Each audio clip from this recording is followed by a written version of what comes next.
Hey everybody, welcome to another episode of Pinpointe Unfiltered. I'm Rachel. And it's your boy Josh, the realtor of realtors. What's going on, guys? Rachel, who is this lovely guest that we have today? We have the co-founder and CEO of FinOut, Roy. I'm going to try to do this with my best Israeli accent, Ravhon.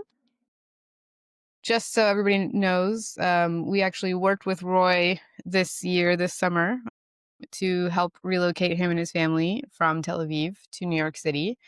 But because also he's a founder, we wanted to have him on the show and, shoot the shit about what it's like to be a founder and also what it's like to move to this beautiful city. Roy, I did a little bit of research, which is a little, and I'm more of a tech person than Josh, and I still don't really understand what FinOps means for what FinOut does. So would you like to explain to us and whoever is watching what you guys do? Of course. So many companies started to move from like physical data centers to this very frightening word we all know is cloud, right? And what they don't tell you is cloud is very expensive, and the billing method of the cloud is a lot more complicated than what you would think. So, like if I'm buying a computer and I put it in the computer room, that's a relatively easy to understand cost. But if I'm renting something from Amazon Web Services or Microsoft Azure or Google Cloud Platform or whatever it is, I'm paying by a lot of different set of metrics, paying for every like CPU that I use, for every gig of memory that I consume, for every networking that is going in and out, and that's just the basics. And then it starts to get to more and more and more services, and cloud starts to get a lot more complicated than that's what it used to be. And with the complication of the cloud, the complication of the billing remains and starts to increase as well, right? So suddenly very simple questions became a lot more complicated than what we would think, because just how much money are we spending on the cloud is a hard question. And then if we want to slice and dice it based on what we care about as a business, because we don't care about CPUs, we care about our business units, we care about the features, we care about our product lines, and we want to understand how much money did we spend for each of those. How can we build a more kind of cost-conscious culture? How can we budget and forecast better? So all these questions are stuff that FinOps helps with in order to decrypt the bills that we're getting from the cloud providers. Gotcha. So, um, I be correct to assume that with the rise of AI, that's skyrocketed, like the costs and having to track all of the different factors? So definitely AI is changing a lot. It's still growing. So like people are slightly more afraid of AI than the damage it actually still makes on the billing side. But still, it's something. It's a change that we start to see a lot more in the market. AI consumption is also very expensive and very complicated, and definitely something that increasing the bill. Mystifying even more the ROI question. Like I invested, $10 million on AI services. What was the impact on my business? What was the impact on my customers? Like, does anyone actually use or care about the new chatbot that I added, or like, is this button actually producing money? Right. Gotcha. So creating and answering all those questions is definitely accelerating now. Yeah, that's crazy. Like, just thinking about there's an entire now industry on figuring out the costs to your infrastructure because it's so complex. That's crazy. But you need it, right? Like you said, like you need to figure out what what it costs to build your products and to maintain your products in order for you to, charge accordingly and know what your margins are. So, cool, very cool. What led you into this space? Was there like a specific aha moment for you? So I previously worked at a company that consumed a lot of cloud services, and I was the person that got all those questions. we were using like the first generation of tooling of what Fino does now back in the previous company, and those questions was always like very hard to answer, and we always try to bridge that gap and build like more capabilities around the software that we had, and be better with the answers we needed to provide management. But at some point, we decided that we just had enough, and we need to build a tool that we wanted to use. So we left and started Fina That's crazy. And how long ago was that? around 5 years ago. Wow. Nice, nice. Um, what pushed you guys to make the leap to come to New York? So first of all, you'll know that the US is like the main market in the world, right? And if you want to grow, you need to grow here.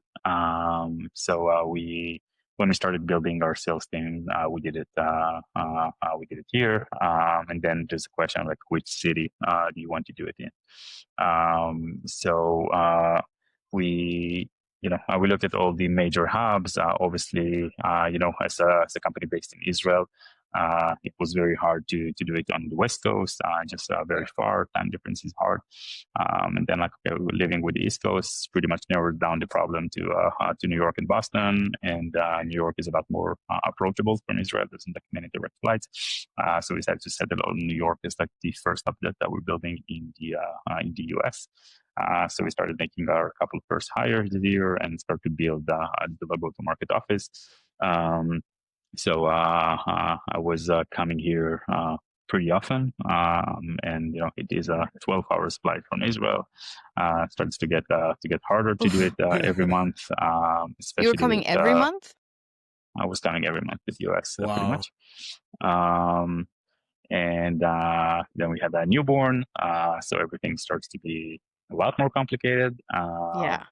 And we just decided that it's probably the right time to be here, to be closer to the team, to be in the right time zone, to be where as the CEO, I don't like I need to spend more time with go to market versus the engineering side that we have in Israel. So it just made a lot of sense to pull the trigger to come here. Yeah.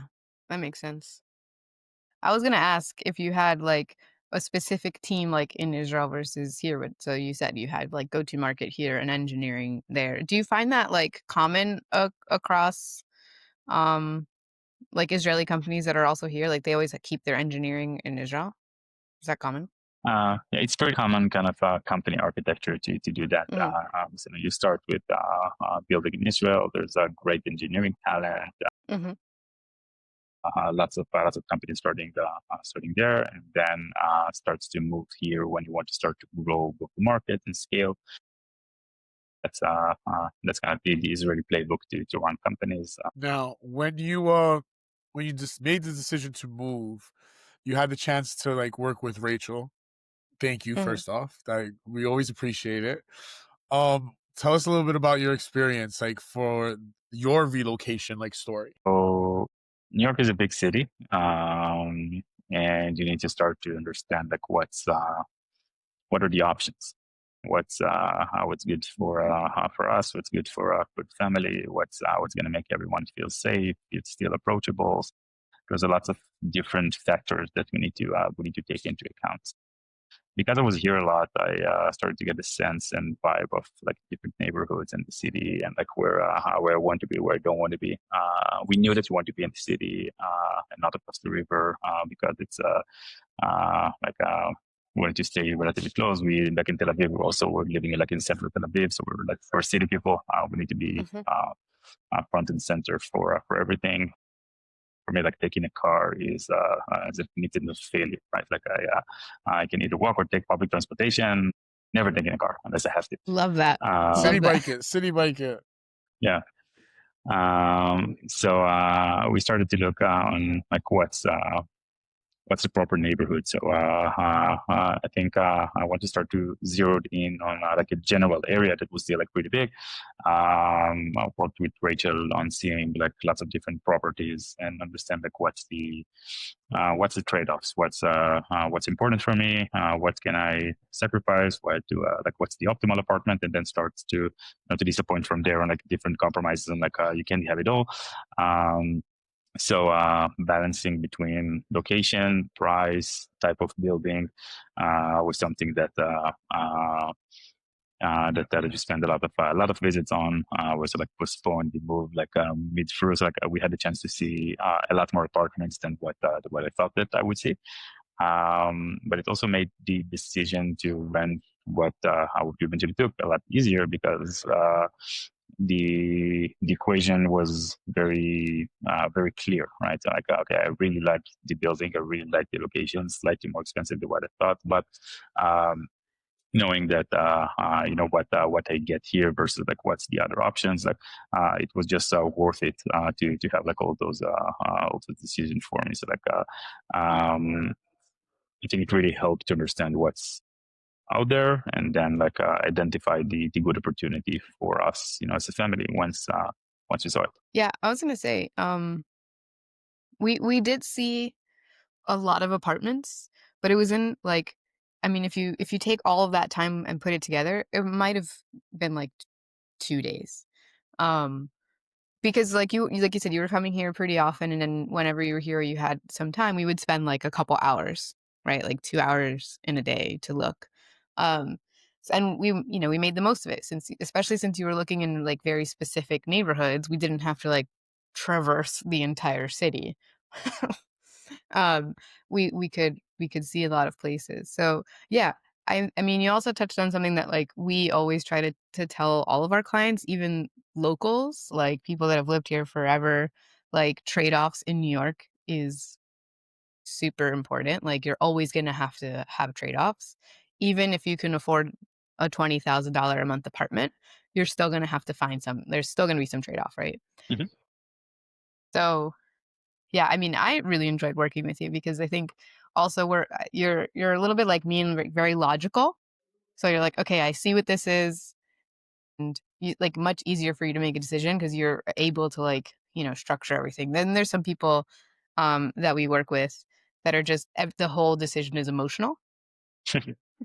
Those are not my favorite people I've just because actually they had take a people long time. cry. I've Yeah, actually had people cry at like showings, and I've had it for happy and also like extremely sad and disappointed and like the despair cry. so sad. I do, And but we that's do our best to try to keep people happy and Hmm. keep it light and enjoyable. Um, but it seems like you had like Rachel said, you had a great head on your shoulders in the terms of like what to like do, how to tackle this task of, finding an apartment. And of course, when you're dealing with anyone from Pinpointe, it becomes so much easier. Um, Shameless plug. Um, but yeah, I lost my train of thought. Sorry about that. Oh, good. I wanted to actually hop back to what do you see is the differences or similarities between the talent here in New York and back in Tel Aviv? Like, is there like, obviously we have different cultures, but like what do you see as like strengths and weaknesses and um yeah, anything like that? um, I think it's very like it's very different on like the like Israel is more of an engineering culture, Hmm. and New York is more of go to market, finance kind of district. So like you will see here folks who are like a lot more customer oriented, business oriented, like understands the impact of what we're doing, which is essentially like what we need for when we sell, when we service. Mm. We need that kind of mentality, which is something that traditionally is not done very well from Israel. This is part of the reason that I'm doing here. It's not it's impossible. It's not that we don't have the talent, but like generally, like Israel will be a lot more engineering oriented. Hmm. And here we can do a lot more go to market. There's great engineering culture here as well. Usually a lot more expensive. Everything's but more expensive. yeah. But if you need to balance what you want. There's amazing access for talent in the city, and a lot more, also a lot more people. So you have more to choose from. Yeah. Um, so that actually leads me into um what I wanted to ask next or at some point. But um are you guys so I'm assuming you guys are like hiring now. Mhm. Yes, no, yeah. So Always. um how how are you finding like candidates? Like are they already like local to New York? Are you finding that like a lot of people are here but then like some top talent is not here yet? I think it depends. Like there's many who already live here. There's many who wants to live here or willing to relocate here. So like we're always going to start with which folks who are local, like to New York Hmm. and New Jersey. We do have an office, and we do like require at least 3 days a week coming to the office. So it's part of our culture, like to Hmm. work together in person. So that's just a requirement. If you live anywhere else in the US and you want to work for a specific roles in Finland, you just have to come to the office. We also have a couple of roles which are not in office, and we're willing to take remote employees. So we have folks across the country where it makes sense. It really depends on the type of role, the type of engagement, and everything. But like most of our employees in the US, a significant part of the employees in the US is based here. Very cool. Nice. Um, what roles would you say are you more flexible with in terms of like being remote versus requiring to be in office? I'm just curious, like what that is. Yeah. So you're the more senior kind of enterprise sellers Hmm. that are Okay. like already know what they're doing. They're very measurable. Since COVID, like no one's getting back into office. They all live in forsaken places, and that's a good opportunity to do that. Like if you're already like senior enough to manage your own time. Hmm. Usually, when it's more junior roles, we would love them to be in office, to work together with us because they need more culture. They need to more attention, and there's also an opportunity like to build this kind of office mentality, Hmm. which is super fun and creates like just accelerates everything. Yeah. I mean, I think you could get so much like as as a young employee or any type of employee really like there you can form like bonds with people, you can get mentored, you can like just absorb other people's knowledge just by Hmm. being in the same room. I was talking to a founder the other day who his entire company is remote. And at this point, he's like, I can't bring them into office. We've never been in office. Like, that would be really messed up. And he's like, but if I ever start another company, it's going to be 100% like in office. He's like, it's just, you're missing so much connection and relationship building with your team. And also, it's not as efficient as you would think because like if you need to ask somebody a question in office you could just pop by their desk or their office, right? Other and if it's remote it's like okay, find time on the calendar, okay, they don't have time now, like one question takes a long time, and or you send it in like Slack, but then how many Slack messages has somebody gotten since that time? So n- I feel you on the in office part for sure. Yeah, I'm all about the people coming back to work. Please, please come back to work, people. Please move to New York Like, yeah, that's and that's why. hire us. We need you. Right. Since opening the office, any surprises that like you've like come across along the way? I think the cost of operating in New York, like Yeah, always that shit surprises will me. Like, slap you in the face. yeah, yeah. You mean Cost the of office labor, cost of costs? Oh, offices, yeah.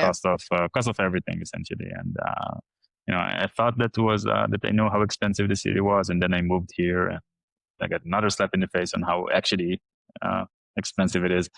Yeah, it's the center of capitalism. It's the center of everything. You need to be here, but you also need to pay a big premium to be here. Yeah.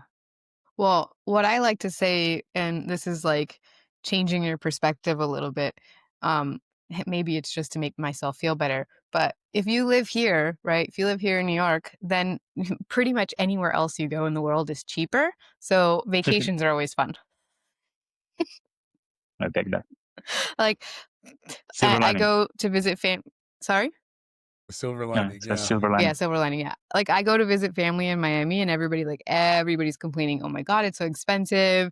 It's gotten so expensive here." And I'm like, "Really? Because I thought that was cheap." Yeah. But yeah, things are very expensive, and office space is getting even, like, more expensive now because everybody's coming back into office. Yeah, there was a short period of time where you can get like great fines after Mhm. COVID, but those days are over. Yeah. I wish more clients understood that. Like everyone's asking for the COVID deals. I was like, those don't We're exist so anymore. far away from COVID deals. But Like even, those, like like, even not COVID deals, right? Like, um, Josh has this saying, I think he taught it to me when I was his client back in the day. It was like, tomorrow's prices are not today's prices, like always. And I think it's when he first told me, I was like, this is amazing. Like, obviously, why wouldn't anybody think about it? Um, but people don't realize it. Like, still, every day that we talk to people, they're like, no, well, we can get like a better deal tomorrow, right? No, sorry to break it to you. what's the saying that the kids use? You could fuck around and find out. Oh, yeah. Ugh. You could fuck around and wait and find out that tomorrow's prices are going to be more than yesterday's prices. And we've had clients that have done that, and then those are probably the ones that are crying in your arms. Well, I try not to like hold people and like swaddle them as they're crying. I try to keep some type of boundaries. Fair. More for myself. I'm Important. the worst person to cry around. Like it's like a little weird. So imagine in a setting where like this is business. Why are we crying? And I have to stand there and like wait until the person is done sobbing. Yeah. Yeah, that has to be That's another awkward. episode of stories. What an agent goes through. That's the next podcast. There you go. We were thinking about what we need to do in our next one. My antidotes of all the times I had crazy and weird situations happen to me with clients. We'll be here for hours. So Roy, sorry, I can't stop laughing. Um, you said that you moved here because it's important for you to be close to the go-to-market team. Obviously, most of your clients are over here. Um, so if there's anybody that's listening that's considering a move like this, what advice would you give them? What would you um, want them to know before they make a decision or before they make the move? I think there are big trade-offs to being here versus not being here, and it's never an easy thing to leave your country, to go across the pond to different culture, different people, different language, different everything. But it's a matter of priorities, and I think that I'm at the moment that moving here allows me to be a lot more focused on where I need to be on the business side, but also be a lot closer to the family because I don't have to work very late hours. I don't have to work weekends. I can fly in and out for upper meetings and coming back. I can spend 10 hours in the office and still get my kid to sleep. So like it's something that I wasn't able to do in Israel because the days are like significantly later. Mm-hmm. I think there's it's part of the trade-offs, but this is like the positive side for me. Like the quality of life have like personally for me improved a lot because of just being in the right time zone and spending time with the right team. Like changes the perspective, it changes the stress, it changes a lot. So like it's uh it's hard, but if the family supports and it's something that you want to do together, it cannot be a one-sided thing, right? But like if it's a family decision and everyone are on board, I think it's a very good experience, and B can have a very positive impact on pretty much everything. Sweet. I support family. That was beautiful. Family supporting family is lovely. This is what we try It's to always build. It's the it's a culture that family we try thing. to It's build a family thing. at Pinpoint. Yeah. Like, not only is Rachel my friend, but I consider her family. That's my business partner, my best friend, my sister.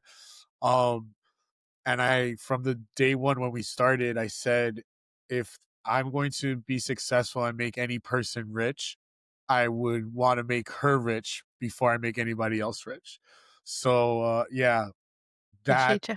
it does drive and motivate like on another level. So yes, I do respect that. Yeah. I mean, now also, like, I have children, right? As a stepmom, that was nothing that I ever envisioned for my life. And now I'm like, okay, I want to be home. I want to go to the soccer game. Oh, I want to be home. I want to do this. Like, I don't want to go show a client. I will if I have to, right? And I think, Roy, there was even a time where like you were in town, and we were gonna go see some apartments, and then I was like, "Hey, I think it was like a kid's birthday or something like that," and I was like, "Hey, do you mind?" Oh no, it was Mother's Day. That's what it was. And I was like, "Can we switch it to Saturday so that I can like spend time with my family?" And you're like, "Yeah, absolutely," which I super appreciate. But then there's people that wouldn't, right? Like they'd be like, "No, I need to see this apartment. I don't care what your life has." No, um, family is very important. That's part of our business culture. That's part of my personal culture. Like it's there's a lot of things in life, but family is the number one thing. yeah, for sure. I definitely agree with that. Um, Josh, speaking of family, what's up with Thanksgiving, man? Oh, I'm starting to work out the stomach currently, so I have to. So Thanksgiving for me is my favorite, and Mine too. I have to prepare my stomach for the upcoming meal that's going to be so massive. So it's like almost like if I was in a boxing match and I had to spar. So I'm starting to eat a little bit more, stretch out the belt, make another knot, like all those things. No, Um reverse training. yeah, kind of reverse training. Yes, yes. So not to the level of like hot dog eating contests, but Oof. you know what? I understand that if you're going to do it, you have to do it right. And because I love my family so much, Uncle I Josh love it. does it right on Thanksgiving. I love it. Mhm. Yeah, cool. Roy, what has been like the biggest lesson from scaling FinOut to like this stage? Because you said you started 5 years ago and now you're a Series C, right? Hmm. So Correct. yeah, what's that been like? What was the biggest lessons?